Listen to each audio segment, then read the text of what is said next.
This is HistoryNet, Mr. Brass, and Robert Freed interviewing the founder of Secular Pro-Life. Hello. Introduce yourself.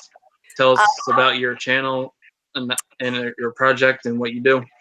my name is Kelsey Hazard. As you mentioned, I'm the founder and also the president of Secular Pro-Life. We bring together people of every faith and none in opposition to abortion. We do have a YouTube channel. It's just at Secular Pro-Life. We give presentations to mostly student groups on campuses. We also have, a regular blog commenting on current events, giving people debate tips. And we also have special projects that go on from time to time. We participate in the March for Life and various other events. We are all volunteer and we have a shoestring budget, but we are as active as we can possibly be under those circumstances. Cool. Yeah, I heard a lot about the March for Life because that's where Ben Shapiro was at. Yes, he did speak at the most recent one. Mm-hmm. Interesting. So there seems to be a good amount of guys who are really interested in the pro-life movement. What do you think that's so, and why is there any validity in the whole only women can have a say on abortion line? Well, I think that's bogus. So when you look at the polling, it's really interesting that despite all of the war on women rhetoric and no uterus, no opinion, and so on, when you actually look at the polling, the genders are not very divergent in their views about abortion. If all of the men shut up tomorrow, we would still very much have an active abortion debate in the United States. It's really a war among women.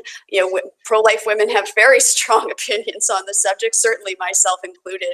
And I do think that it's important for men to be involved to the extent that they can be. Certainly there are some areas where it's more appropriate for women to speak out, but that doesn't mean that men should just, curl up into a ball and hide in the corner. We really need all hands on deck because this is a life and death issue. Well, I mean, the other movement sort of shot themselves in the foot because they say no uterus, no problem. But however, you also can't say that because apparently that gender doesn't matter on those things. Well, the Supreme Court at the time of Roe versus Wade was made up entirely of men. It is men who introduced legal abortion to this country. So yeah, you can't have it both ways. Absolutely. That's the crisis of intersectional feminism. Well, it's not so much an intersectional feminism issue. Like when I think of intersectional feminism, I think of considerations of race and poverty, which are all very much intertwined with abortion, and that can be a helpful perspective. It's really just plain vanilla hypocrisy that the opinions of your men don't count, but the opinions of our men do. That's really what it comes down to. Yeah, but a lot of modern intersectional feminism is also gender obsessed too. So I personally do consider myself a feminist. I know that there are pro-abortion feminist gatekeepers who say that you can't sit with us or whatever if you oppose abortion. But no, I think that certainly there are facets of feminism that have serious flaws, but I'm not going to throw out the baby with the bathwater for perhaps an inappropriate turn of phrase in this context. I do think that the pro-life feminist movement is something I identify with strongly. I find it, as I said, Secular Pro-Life is an all-volunteer organization. I have a day job. I'm actually an attorney, and I find it extremely offensive when feminist groups come out and say that women need abortion or abortion rights to be successful. Like, excuse me, I have not killed anyone to get where I am today. I mean, that just, it really puts a stain on professional women's success when you have these groups going out there advancing an agenda and claiming that I owe my accomplishments to abortion. That pisses me off. Yeah, that's something I was gonna ask too. Like, why do you think they think like that? Because like I can understand abortion in the case of like health reasons and even like severe economic hardship, but I just don't understand like the certain kind of modern intersectional feminists who go out there and wear shirts that say "I proudly had an abortion."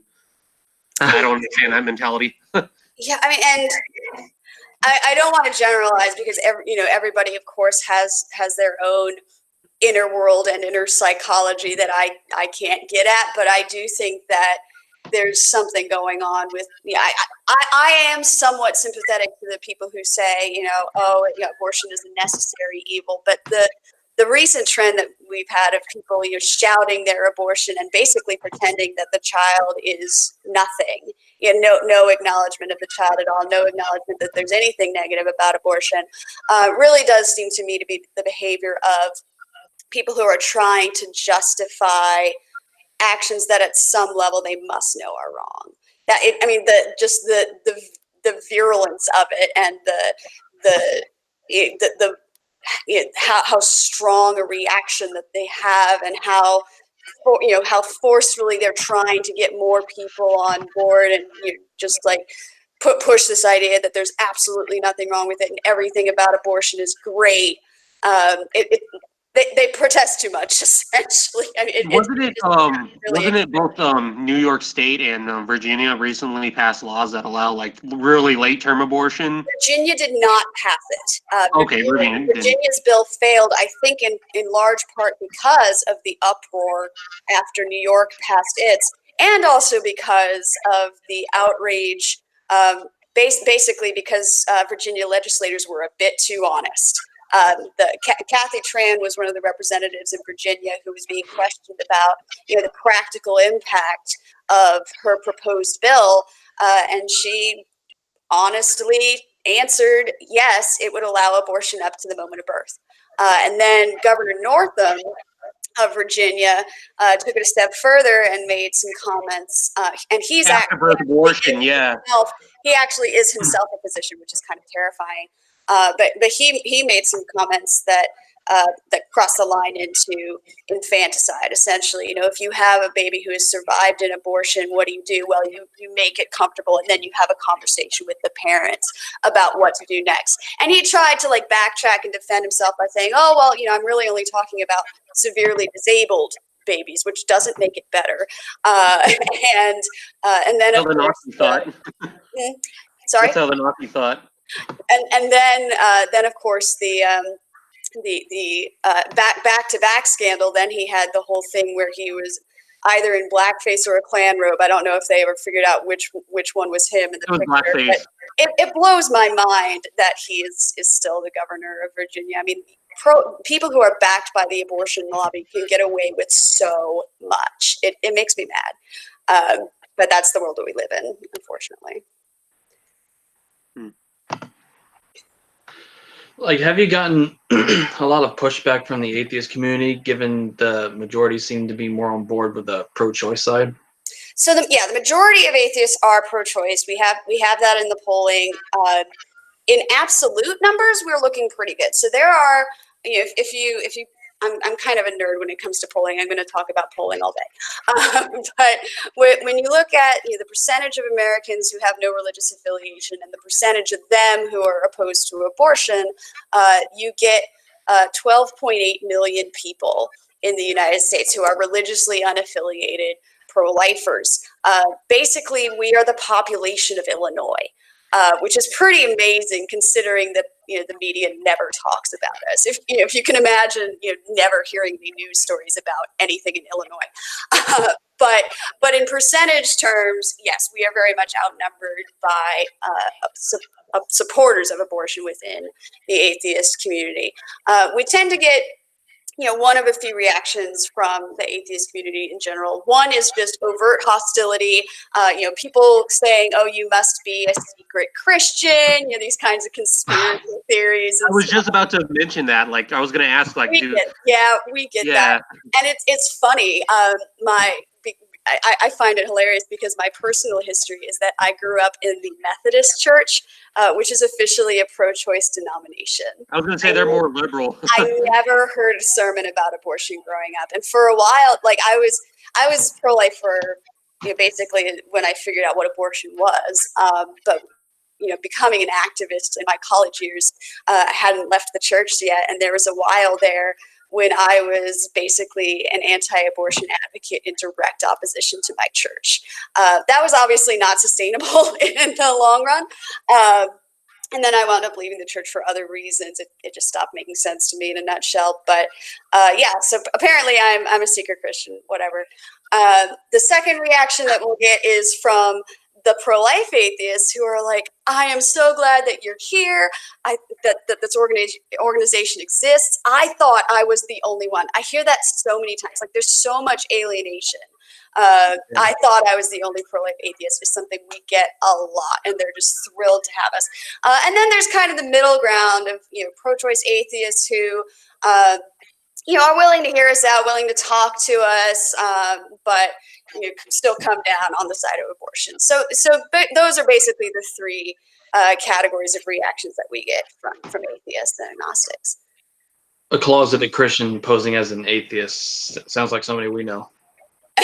Oh yeah. Well, I mean, it's always pretty funny because, like, I remember I get the same stuff because I remember they'll say, well, obviously you're only against abortion because you're a Christian. I'm saying I'm not a Christian. Right. And they'll say, oh, well, you're against abortion because you grew up in a Christian home. I said my family and I were pro-choice for like the entire time I was growing up. Mm-hmm. And they'll just like eventually they run out of things to try to label it as. Yeah, no, it's depressing how much of it is scripted and ad hominem, and they just run out of those things, and they stop talking.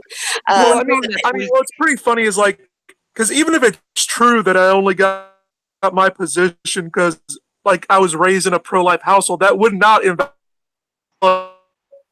You're fading out. You're fading out. I think I know the point that you were going to make, and you're sure, right. You might say I should doubt. Pro-life Christians can make the secular pro-life case. Absolutely. That's one thing that's train them to do so. I mean, I think a lot of Christians see the value in that. Christians who believe in the separation of church and state and who don't want to just impose their religious morality on people, they want to know that their position is backed by science and reason, and they want to be able to make that case to the general public, and we're here to help with that. Absolutely. That's one problem that's always annoyed me about, like, with much of the kind of like atheist and secular left, which just assumes that any argument about abortion that's pro-life is just, they just automatically assume it's religious in nature.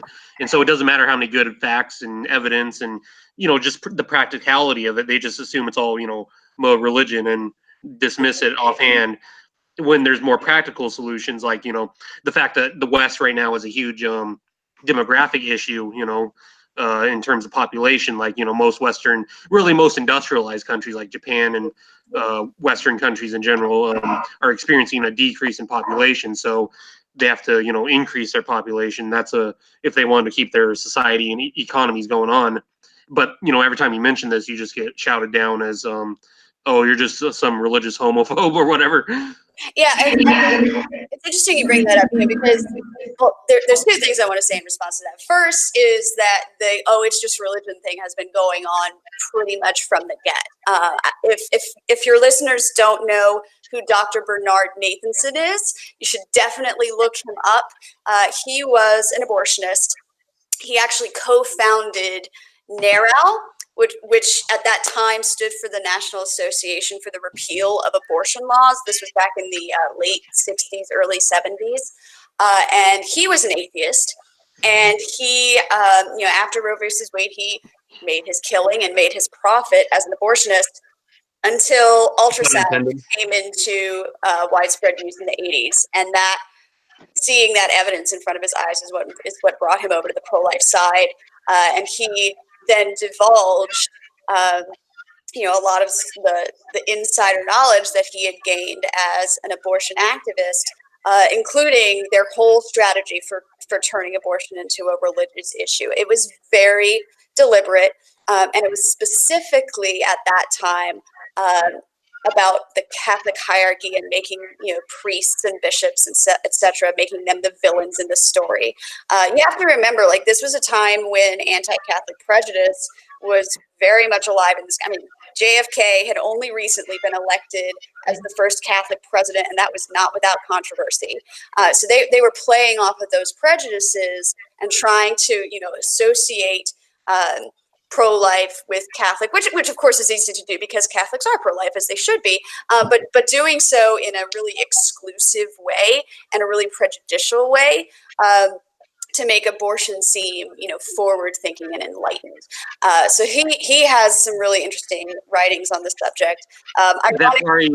Ironically, in his old age, he converted to Catholicism. But, oh wow! I was gonna say, as a historian, and I just been studying a lot of U.S. history recently. I bet you that didn't work out too well because the Protestants eventually kind of formed an alliance with the Catholics overall. And that is eventually what happened. But the pro-life equals religion thing stuck. And that has been the way that the other side has trained its activist army, as I said, for many decades now.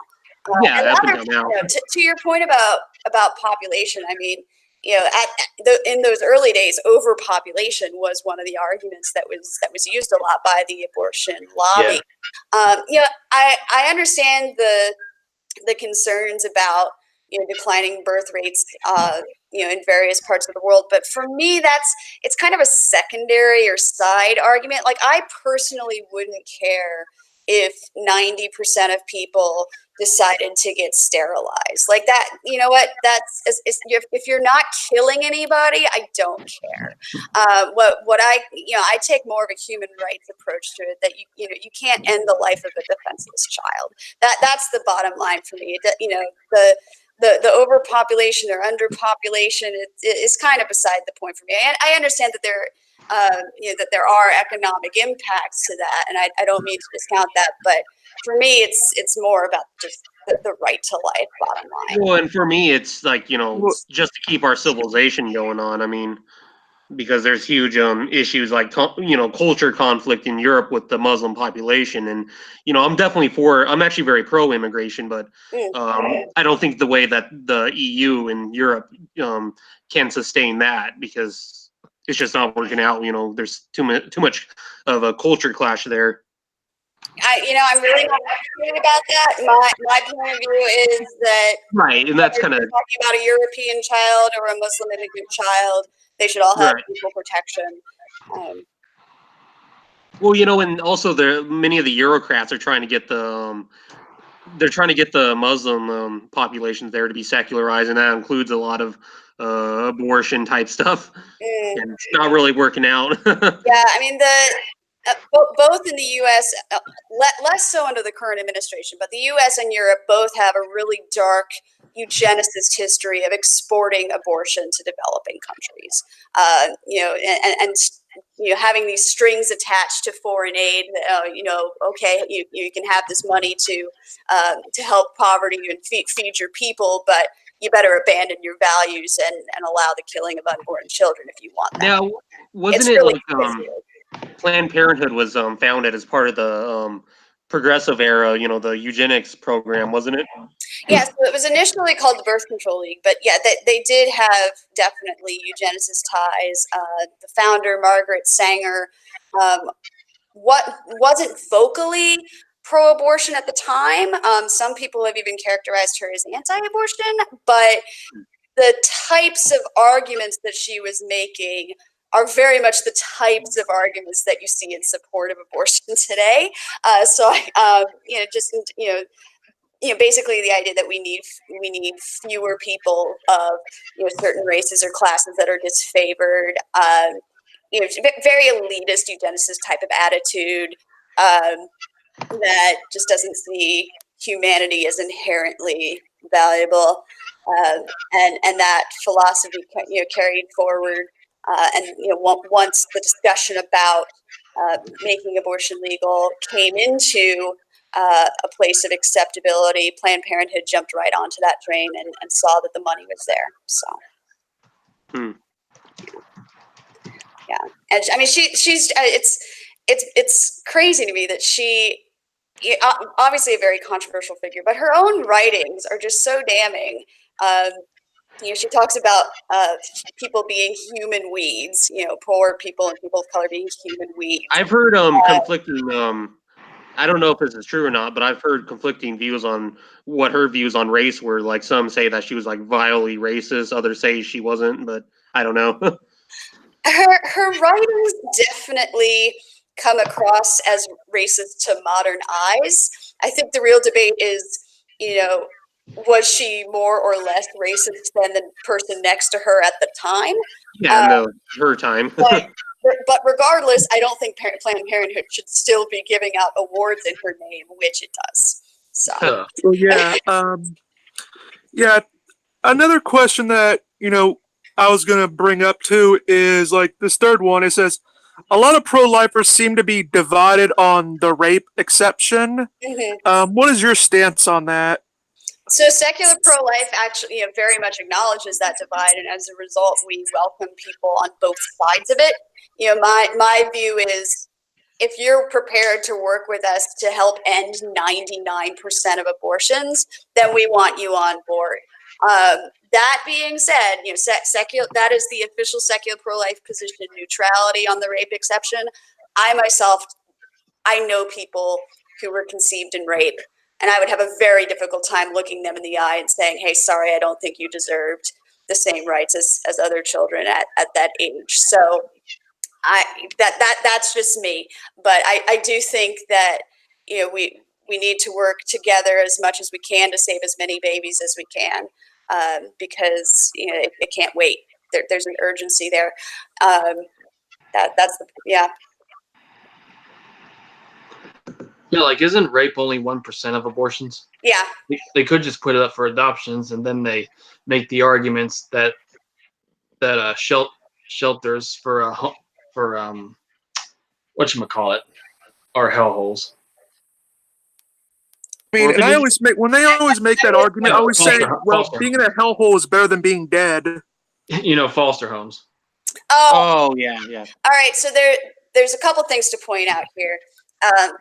The adoption alternative gets really confused in the abortion debate. So let me just talk a little bit about that, just for the benefit of your listeners. When you talk about adoption, there are multiple adoption systems overlapping in the United States, which can make it kind of complicated. If you are a pregnant woman and you have decided, hey, I really can't care for this baby, whether that's because you have trauma from rape, or you are just too young, or you don't feel any kind of maternal instinct, whatever the reason may be. If you're going to place that child for adoption, you're going to go through a private adoption system. You're going to visit an agency. You're going to have the opportunity to actually select the family that will adopt your child. There are also open and semi-open adoptions where you can have some contact with that child or receive pictures and that kind of thing. That is the adoption system that we're talking about when we're talking about adoption as an alternative to abortion. The foster system is an entirely different animal. The foster system, first of all, is intended to be temporary. Children who are in foster care were removed from their biological families. It was not the mother's decision as an alternative to abortion. It was, this child is being abused or neglected or born drug addicted, or there's something wrong here, and they are placed in foster care temporarily with the hope of being able to reunite with the family. And if reunification doesn't happen, then those children become available for adoption, and at that point they're not babies. They're they're older kids. So they are completely separate systems. If you are pregnant and you're considering placing your baby for adoption, there is no reason whatsoever for that child to go into foster care. If you're making the plan before the baby's even born, there should never be a point when that baby is in state care. And I haven't even gotten into the international side of things. So it's really easy. If people are just using the catch-all phrase adoption, and people just talk past each other like, oh my goodness, there are so many kids without homes. You pro-lifers are so hypocritical. And then the pro-lifers are saying, look at all these adoptive, all of these families waiting to adopt a baby, and they're all being aborted. This is and they're just talking past each other completely. Well, the reason for that is some parents are looking to adopt through foster care, and some are looking to adopt newborn infants privately. And the criteria and the process that you have to go through to adopt from foster care could sometimes be more difficult. And there are families who wouldn't qualify for that, who would qualify to adopt a newborn. So that is how those two things can be simultaneously true, that there are children waiting to be adopted and there are families waiting to adopt. Both of those things are true because they're in different systems. Yeah, another question I'd like to ask. Oops, damn it. I was gonna say that given I know some atheist YouTubers and one, popular one, Christopher Hitchens. I know Hunter Avalone and Coach Red Pill, they're atheist YouTubers who are also take the pro-life position. Do you think the pro-life atheists on YouTube are making a big enough splash, or you think it's being a good cause? I've got to plead ignorance here. I have been really busy and I have not been much on YouTube, unfortunately. I'm always happy to hear that there are more pro-life atheists being visible, but I'm not familiar with the work of the people that you've mentioned. Well, I know Hitchens. I believe with Folly you were talking about Hitchens. But yeah. Well, and he came down kind of in the middle, right? Like he thought, maybe after a certain station, I'm trying to remember exactly what he tried to take a middle of the road position, which I think is difficult to do on abortion. I don't think it's logical on abortion, but I applaud him for thinking for himself and not just taking the orthodoxy that if you're an atheist you have to support abortion. How do you think the election of Orange Man and Mr. Sparky has impacted the abortion debate? Goodness, it's definitely been an intense couple of years for sure. I think it's been a mixed bag. We've gotten some good judges out of it. We've gotten better international policy on abortion out of it. But I also think, as you put it, Orange Man has done some damage to the pro-life movement's reputation. I myself am not a huge fan of the current president. That's a matter of public knowledge. Yeah, I know he took a lot of hit when he was doing the whole migrant family separation, and people were pointing out that this was a supposed hypocrisy of the pro-life movement because they're tearing apart families and that stuff. Yeah, I mean, I don't think that the pro-life movement can be held responsible for every single thing that Trump does. Certainly, he wasn't separating migrant families because the National Right to Life Committee told him to. That's not a thing that happened. But but they still made it appear like that. No, I mean I was appalled by the family separation, and even before he was elected, there was a lot of reluctance. If you think about back in the primaries, which feels like forever ago, but there was a coalition of prominent pro-life organizations during the GOP primary. I believe it might have been in Iowa or one of the other early primary states that did this open letter that said, "Please, dear God, vote for anybody who's not Trump." Because they were really concerned about his record at that point. Here is somebody who has a long history of, objectifying comments toward women and, the kind of comments that are not typically associated with pro-life people. He had at one time called himself pro-choice. He said that he had a change of heart, but we didn't know at that point how sincere to take that because, it seemed like he was just saying what people wanted to hear. you know, and I really did think at the time, like, oh my gosh, he's not really pro-life. He's not going to, he's just pandering to vote for votes. We're not going to get anything out of him. I am happy to say that I was wrong about that. I'm happy to say that he actually did follow through with some of his pro-life promises. So Yeah, but that's kind of similar to his facade of being a religious man or God's champion, as those evangelicals try to want to think he is. Yeah, I no comment there. I mean, He is not. He is not a godly man by any stretch of the imagination. yeah. I mean, well, I don't think I'm qualified to define what's godly, but I do think that there's hypocrisy out the wazoo there. But before the election, this would have been like late 2016. Students for Life of America was really concerned that they were seeing these patterns of even within their own student organizations, pro-life students just butting heads about the election and people unfriending each other and all of these rifts, which of course is no way to be able to hold together a cohesive movement going forward. Whoever the president is, we're going to have to work together on abortion. So they put together this delightful Facebook live stream called Election Wine, spelled WHINE, but with the alcohol.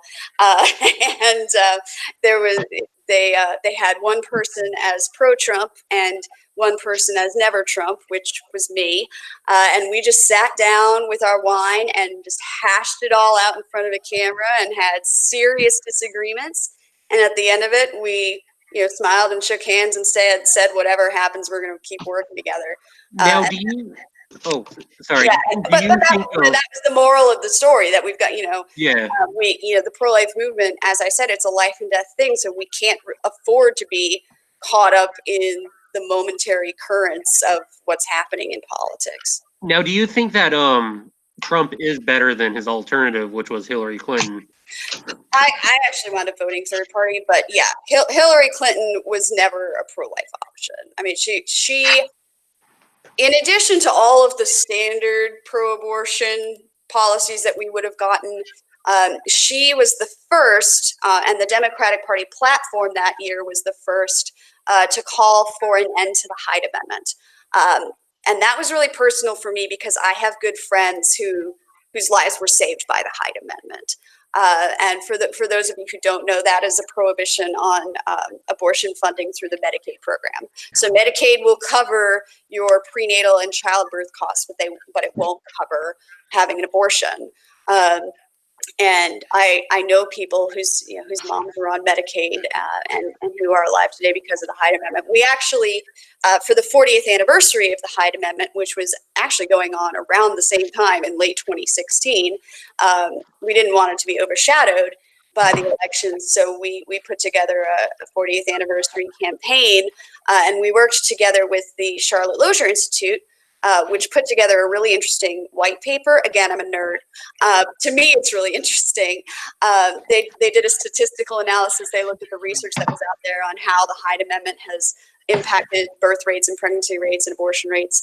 And they determined that if you were born through the Medicaid program during the years that the Hyde Amendment's in effect, in a state where the Hyde Amendment is enforced, because some states don't, unfortunately, the odds that the Hyde Amendment saved your life are 1 in 9. So if you think and on a nationwide level, we're talking about 2 million people. So whether you know it or not, somebody statistically, somebody who is alive because of the Hyde Amendment. And for Clinton to campaign on repealing that was just an absolute deal breaker. Yeah, I know. On top of everything else, of course. Yeah, on top of everything else. No, it honestly, it just boggled my mind that out of a population of over 300 million adults, somehow the best that we could come up with were Trump and Clinton. Real estate yeah. conman and a warmonger in Hillary Clinton. Yeah, and I should be clear, secular pro-life we're single issue. We're just about opposing abortion, which means that we get such an array of political views. Like we have everything from like diehard don't tread on me libertarians to Green Party peace love hippies, and it can be like herding cats sometimes, but it's also just really interesting to see all of these people interact and come together. I've actually met a socialist who was pro-life, and that kind of interested me. Sweet.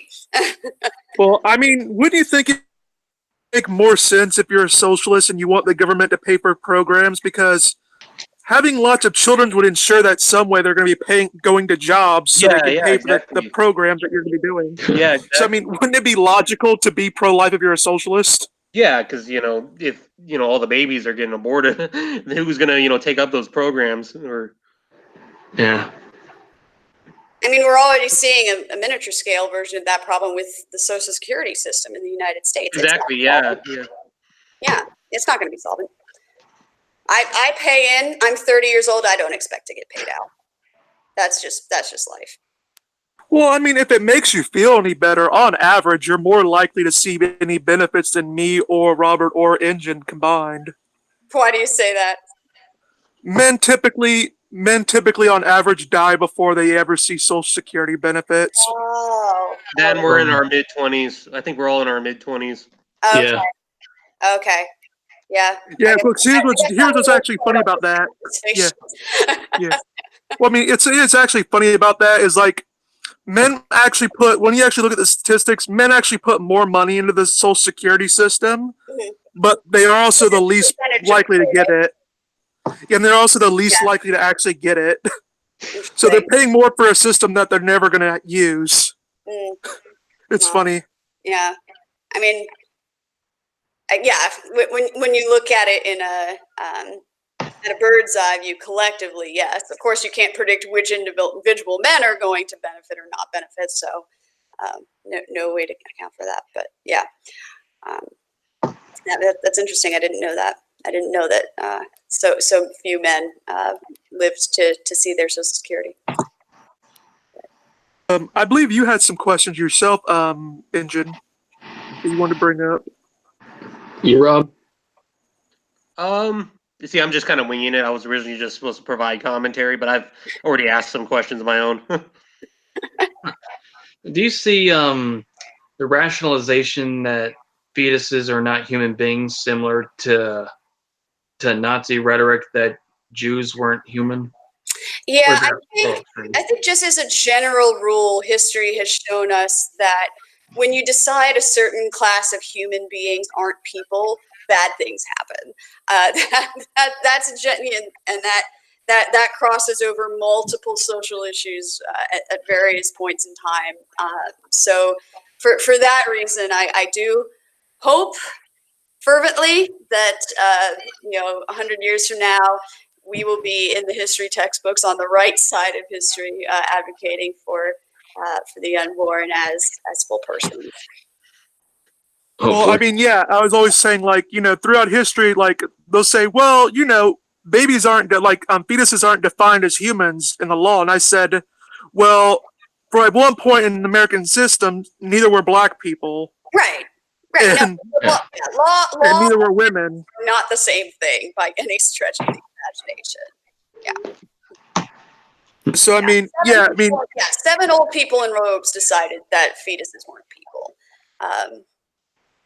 That's all it is. It's seven old people in robes. Well, I actually found it funny because I actually looked through some of the papers that they did, and the history that the lead judge that did it was just awful. You should read, if you haven't already, a fantastic book. And full disclosure, I used to work with the guy who wrote it, but it's called Abuse of Discretion by Clark Forsyth. And he went through previously unavailable papers from the Roe v. Wade justices and paints the whole picture of how it went down. And it's stomach churning, but it's a good read. Well, I mean, it was funny because they made this whole argument about the whole the ancient Greek societies were perfectly fine with abortion, even though they had an entire system saying that no. Well, I Don't do it. there's a paragraph, and I talked about this. I gave a presentation at Yale a while ago where I talked about this, and maybe I can get that link to you, and you can throw it in the comment section or something. But yeah, it really blows my mind, as someone who supports church-state separation, that the Supreme Court in Roe v. Wade explicitly looked to non-scientific, philosophical and religious sources to justify the idea that life begins at birth. I mean, they looked at the ancient Stoics, they looked at the Greeks, they looked at, Jewish tradition, I'm like, you know what? Really, the only opinion that matters here is modern day physicians. Like everything you just said is completely irrelevant in a society with church-state separation. Well, I mean, it's not even that. It's also they got the history wrong as well because, I mean, in Greek societies they were perfectly against it. I wouldn't be surprised. And then, of course, you're going to talk about the Stoics. They practiced infanticides. I'm sorry, not the Stoics. The Spartans. They also talked about. Yeah. Yeah. So it's yeah. Yeah, I mean, going to cross-cultural things to say what our culture should do doesn't really have applications.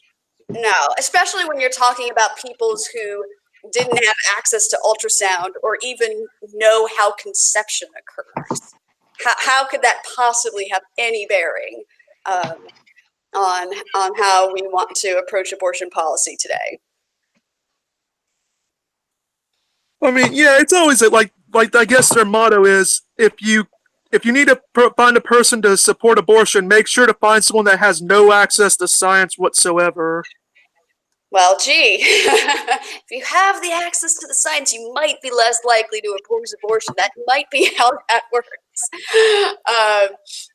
Anyway, less likely to support abortion, more likely to oppose it. Anyway. Like speaking about speaking about Jewish tradition, there's atheists will always point to against the religious pro-lifers. They always point to certain verses that seem to imply abortion, like in Exodus, where a pregnant woman who's injured aborts a fetus and warrants financial compensation. You know what? Suggesting that the fetus. Let the theologians debate that. Let them debate that. Let them debate how many angels can fit on the head of the pin. I really don't care. I mean, it was funny because I actually remembered, I actually was talking to an atheist pro-choicer, and they brought up numbers, they brought the Bible and numbers to me. I said, dude, we both believe the Bible is just as true as God. Why are you bringing the Bible up with me? Like I said, they're kind of falling into that religion trap. There's a script that relies on stereotypes and assumptions about who pro-lifers are. I think the internet has been such a boon to the pro-life movement, and particularly social media, that you can actually people.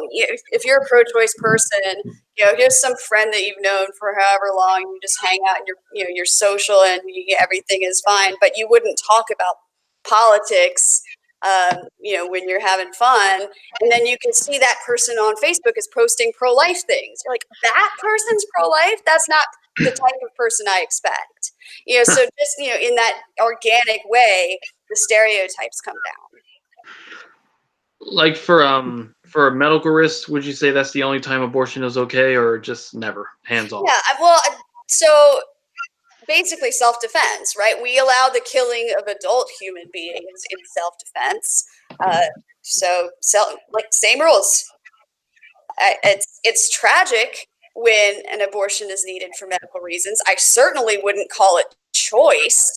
I think that's actually kind of insulting to call it choice when someone has a child that they very much love and want, and are and come to learn that baby won't survive. That's not choice. That's just not what we're fighting about. Of course, the pro-choicers want that to be what we're fighting about, so they can paint us as a bunch of uncompassionate monsters. Also, the woman's life is on the line. Right. Yeah. Well, I mean, don't you know about how many spontaneous abortions there are? Although, oddly enough, spontaneous abortion sounds a lot like miscarriage. It's the same thing, yeah. Yeah, it's just a medical term. Yeah, and I've never understood that argument. Like, 98-year-olds are very likely to die of natural causes. I don't think it follows that you can chop them up. Not to be crude, but like that's the argument they're making. Oh, if someone's likely to die of natural causes, then they can't have rights? I mean, what? None of the arguments they make are ever applied in a consistent way across the board. None of them. And some pro-choicers would say that until the heartbeat starts at 6 weeks and their nervous system starts development after like 30 days, they're not a person. Well, we've been passing heartbeat bills where we make that the cutoff, and the abortion industry freaks out. So, well, I mean, what's funny is like I remember this one atheist blogger named Hemant Mehta. Oh my god! Oh, that guy. I know his blog. I know, but the Kirk Cameron. I remember he actually did a thing where he was freaking out about the heartbeat bill, where he was basically saying, "Well, women don't know that they're pregnant a lot of women don't know they're pregnant at 6 weeks." I say, and some women don't know they're pregnant until the day the child's born. That's true. Didn't TLC have a show about that once? I didn't know I was pregnant.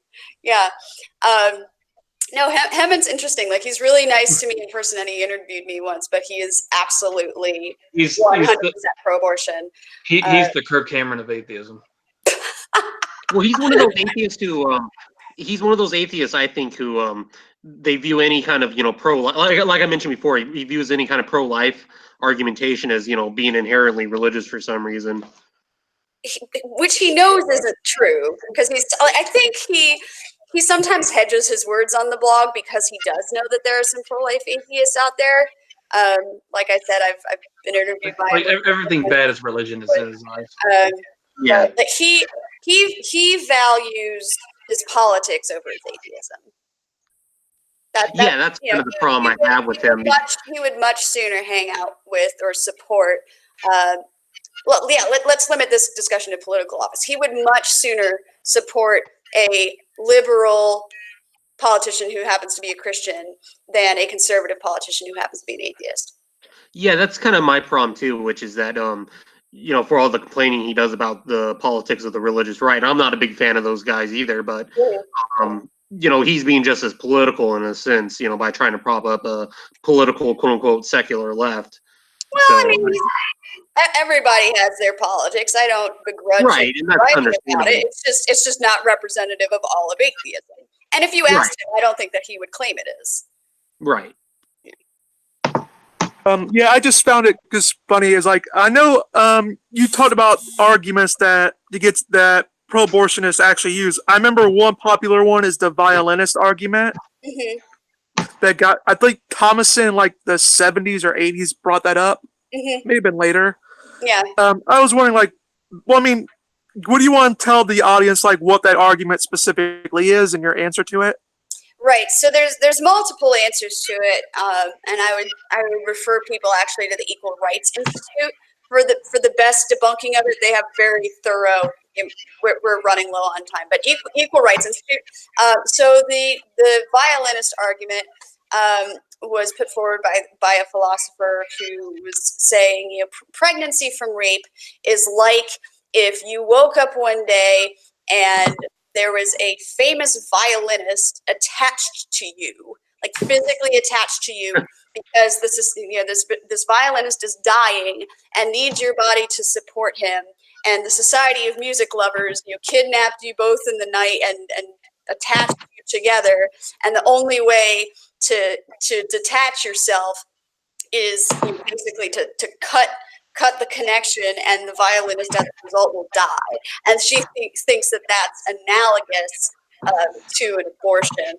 The analogy is flawed for a lot of reasons.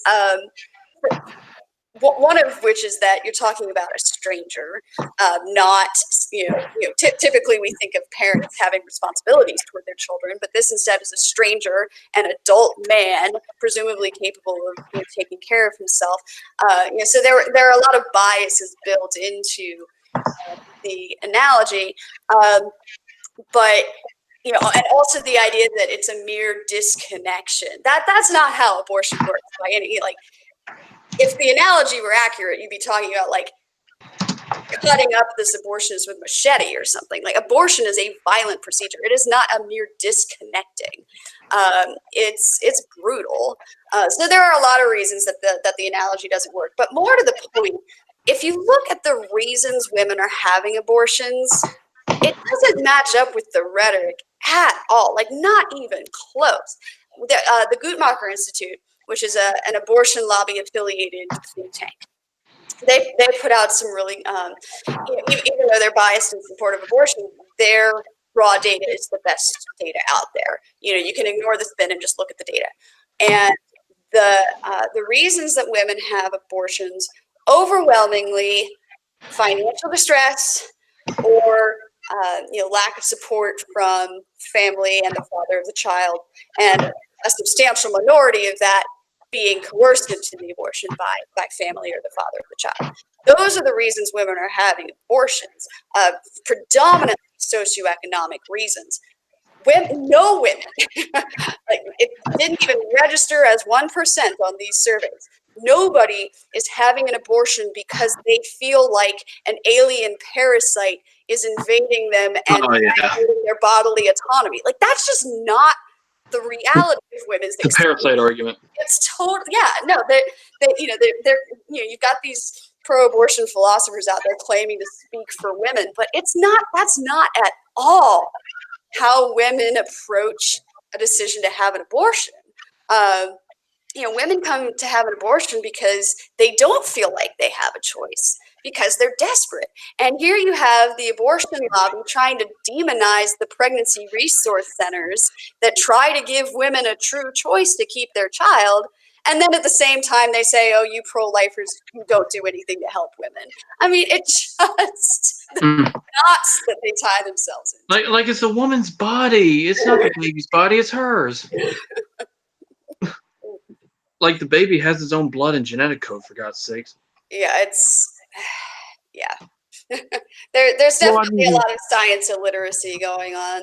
But the more recent trend is to say, you know what, I acknowledge that the fetus is alive and human, but it's okay to kill it anyway because that's how we're going to achieve gender equality. That's we want to sleep around without consequences. Now there was a movie that just a lot from the pro-choice crowd. That's what we like to call that. Now there was a movie that just came out called Unplanned. What do you think of that? Have you heard of that? I actually loved Unplanned. It's been called a faith-based movie. I thought the faith aspect of it was fairly minor, actually.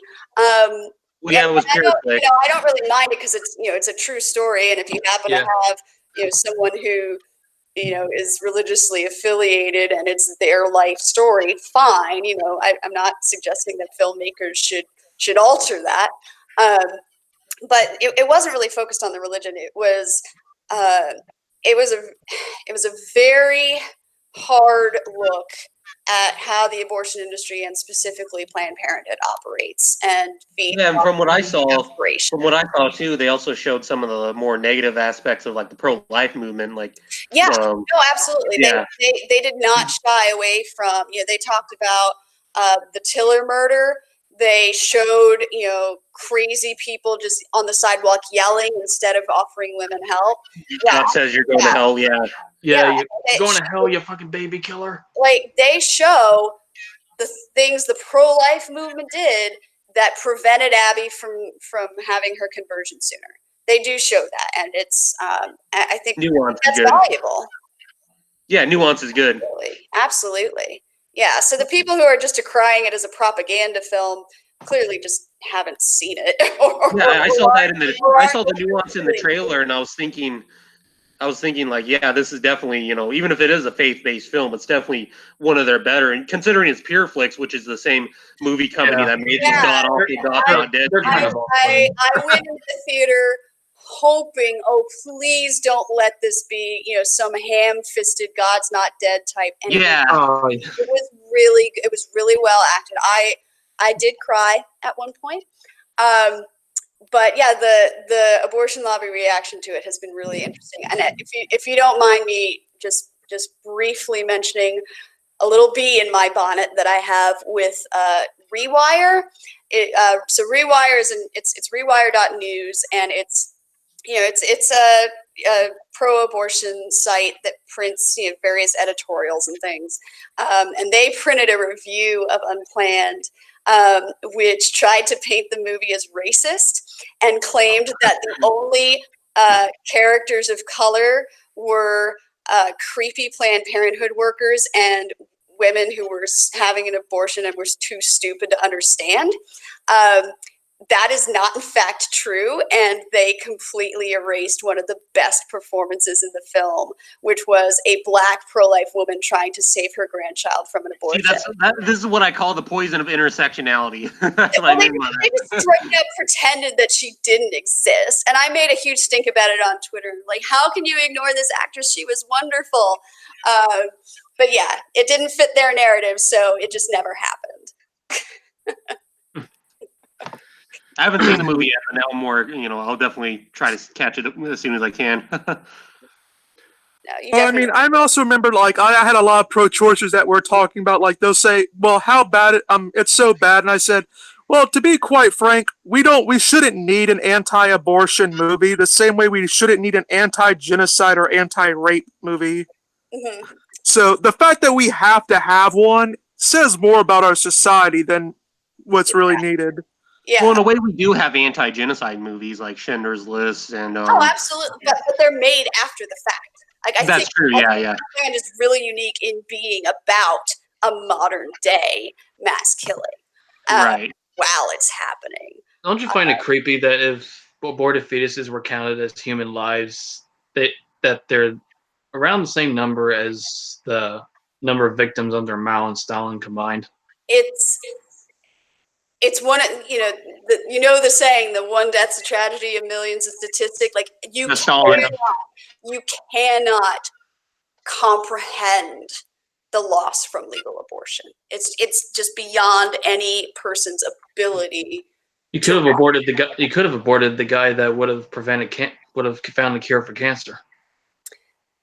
Who knows? Honestly, I mean, I get that pro-life argument. I don't think it's the best pro-life argument. It's not one that it's not. Because I feel because then they could say, oh, you probably give birth to the guy who's like the next Hitler or Pol Pot or whatever. Yeah. Right. Yeah. But the average person who is at risk for abortion, would just grow up to have an average life, and that's fine, and that's still worthy. You don't earn your right to life. It's a right. It's not earned. The idea of earning your human rights doesn't make sense. But yeah. But no, just the scope of the damage and the scope of it is beyond what I could. Well, in China, they had the one-child policy, and that led to like over 400 million forced abortions or something like that, some outrageous number. And most of them were like late-term abortions. Like there's, you look at the fetus, and it's no different from like a baby who's like a week after birth. They wanted to abort the girls because they were having too much of them. Mm-hmm. Yeah. They also use that as a way of. I mean, the gender imbalance there now is just causing a cascade of problems. You have all of these men who think that they can't get wives, and demographically they're probably right, because there so many of the women they would have wound up with were aborted in the womb. So you just you have millions of single men with no hope of marriage, and it fuels sex trafficking. It fuels horrible. It also fuels a lot of political unrest too, because you have a lot of single young men who are unemployed. That's a recipe for disaster. That's what happened in Germany during the Weimar Republic. You had a bunch of just single men who couldn't do anything, and so what did? They just joined the local paramilitaries. I mean, I hope that doesn't happen in China, but it's not out of the question. All right, we got some questions here. John Smith in the chat asks, when did you realize that you were pro-life or secular pro-life?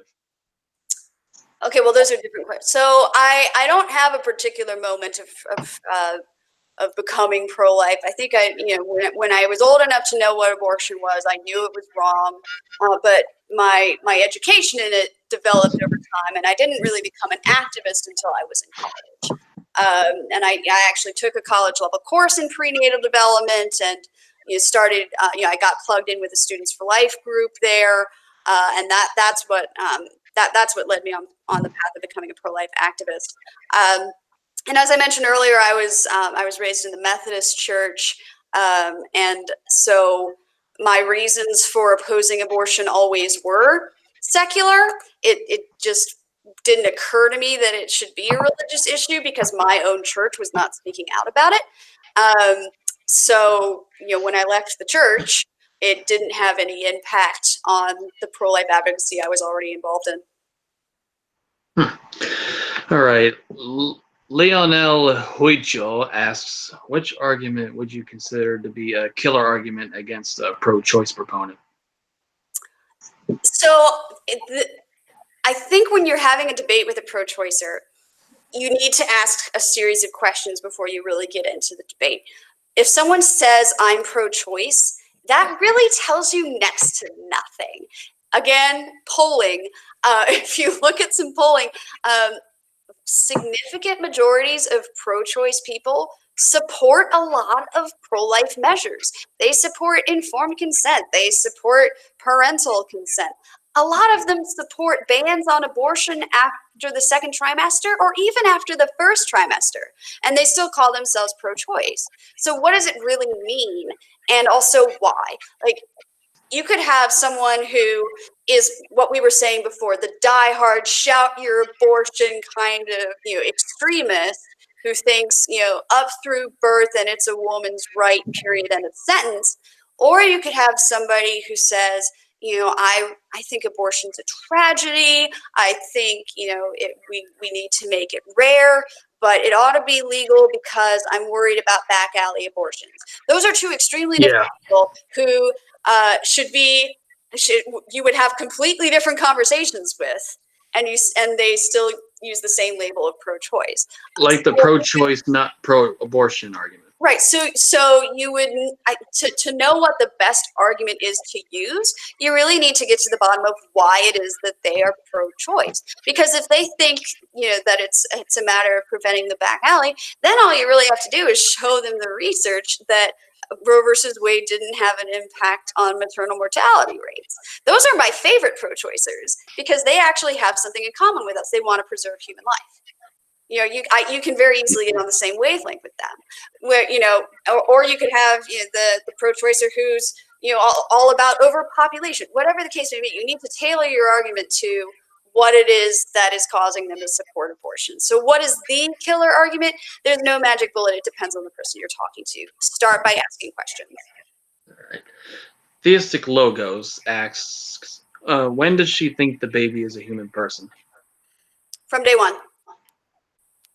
Oh, wow. See, I've always said that I believe it's a person when the brain starts forming, because the brain actually starts developing before the heart. Well, kind of. They develop in tandem. The heartbeat happens very early. And if you think about it logically, it would have to, because you need to have a circulatory system to get nutrients where they need to go to have any further growth. But I am just really wary of using achievements or milestones, because there are certainly people outside the womb with significant brain defects, with significant heart defects. Again, it's a matter of consistency. If you take a particular criterion to deny humanity to the unborn child, you inevitably wind up patching other groups in that net, particularly disabled people. Well, yeah, just remember this: safe, legal, and rare. Safe for just the mother, and if it's rare, I always tell the people that use this, I say, if it's not a person, why would you want it to be rare? Right, and I think that is what has driven a lot of people to say, you know what, you're right. Let's let's celebrate it. It shouldn't be rare. Yeah, I mean, it's like no one says that removing a tumor should be a rare moment, Right, right. and that's basically what they think it is. Some, not all. Depends on who you're talking to. Yeah. Saint Dragon asks, what's your response to the whole rape argument that pro-choices tend to use? Yeah, so we were talking about this earlier. If you missed that part of the podcast, secular pro-life works with people who support the rape exception. It's so few abortions that we don't want to prevent saving 99% of babies because we can't agree about the 1%. But because I know people who were conceived in rape, and statistically so do you, I'm not prepared to look that person in the face and say that a different set of protections, that they're not worthy of the same set of protections. And many of them go on to live happy, successful lives. Oh, sure.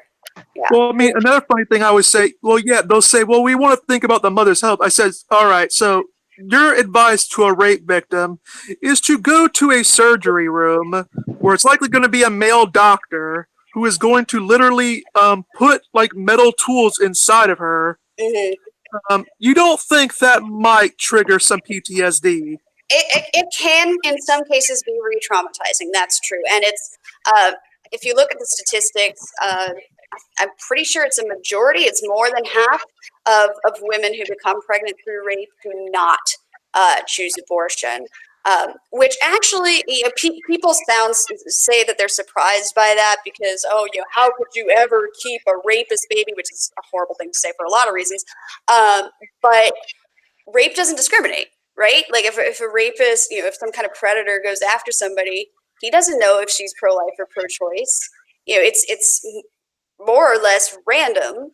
So considering how many women are pro-life and how many women are in the, well, I'm pro-choice, but I would never have an abortion myself camp, that winds up being a lot of women. So a lot of women who get pregnant from rape do go on to give birth to their children, and they certainly don't benefit from this widespread assumption that anyone who gets pregnant from rape is obviously going to have an abortion, which is what people are saying in the abortion debate. So, how are we going to provide care for them?